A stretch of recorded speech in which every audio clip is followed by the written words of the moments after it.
In this video, I'm going to show you how you can fix the no sound problem that you are having on your Samsung Galaxy Buds.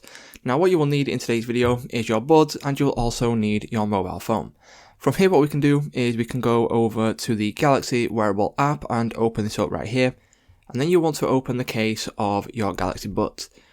Now as you can see, what this will do is it will connect your buds over to your phone. So once you've done this, what we can do then is scroll down until you see the option for earbud settings. Once we click on this, what we can do is go down until you see the option for earbuds software update. And then what we can do is make sure that we are on the latest firmware. Now what we can do once we are on the latest update, we can go back, and if it's still not working, we can then head over to reset. Click on reset in the bottom right hand corner, and then once we do this, these are the two most common options that you've got when it comes to fixing your earbuds. Now once you've done both of these options, this should mean that you have now got sound in your earbuds, guys. If this video did help you out, please leave a like on today's video, and I will see you in the next one.